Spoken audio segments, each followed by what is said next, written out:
Steps to help you get out of debt. Most of us have some kind of debt, right? Maybe a car loan, a mortgage, even school loans.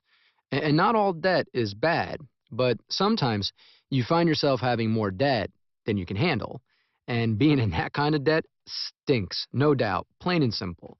Because not only does it mean you owe money you don't have, yikes, it can add a large amount of stress and anxiety to your life. And you don't want that. You don't need that. No one needs that. So, what to do? Well, okay, it might not be the easiest thing to hear, I know, but you need to make some changes in your life because it's the only way to climb out of the hole that seems to just get deeper and deeper every month. First off, think about how long it took you to get into the position you're in, and then realize that it'll probably take some time to crawl out. That will take hard work, perseverance, patience, and motivation. So, what can get you started on the road to being debt free? A budget.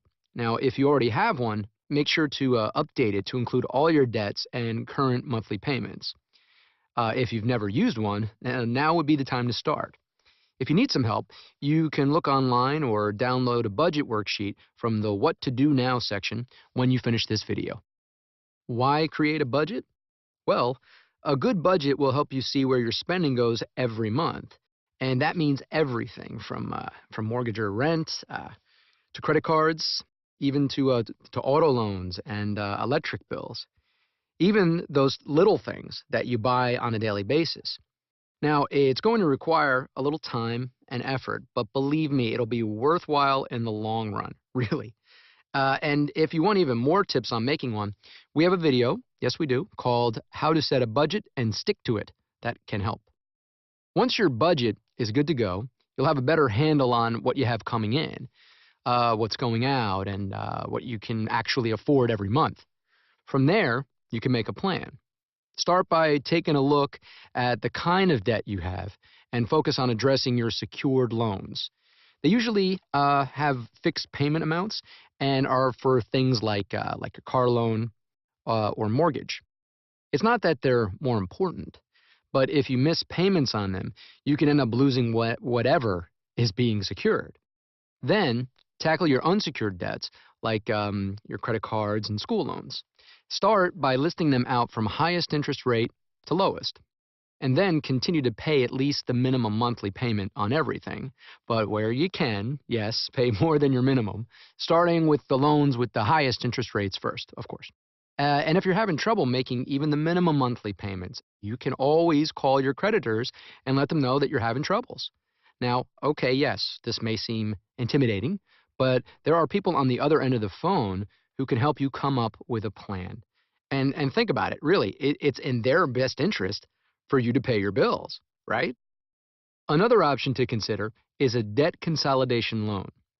This can help you by rolling all of your unsecured debt into one, but it's only beneficial if it saves you interest and helps you avoid adding more to your debt.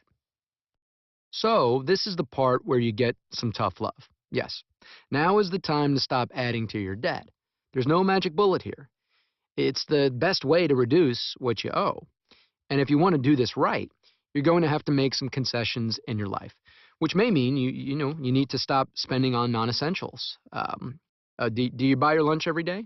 At $7 a day, 50 weeks a year, that habit costs a whopping $1,750 a year. Yeah. So why not make the effort to brown bag it instead? Or hey, how about your morning Joe? You make it at home, and you can save over $700 a year. Yeah. Just think about where you can trim the fat in your budget and then make changes in your life. Take public transportation to work. Use coupons when you shop. Don't buy the latest and greatest device when what you have just works fine. Another way to stop adding to your debt is to use this rule of thumb, which I love.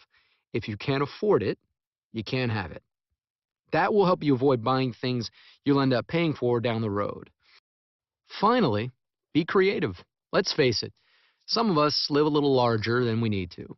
So figure out what you can do without and get some cash for it. Hey, whether you clean your closet and visit a consignment shop, hold a yard sale or sell something online, I mean, there are plenty of ways to make some extra cash.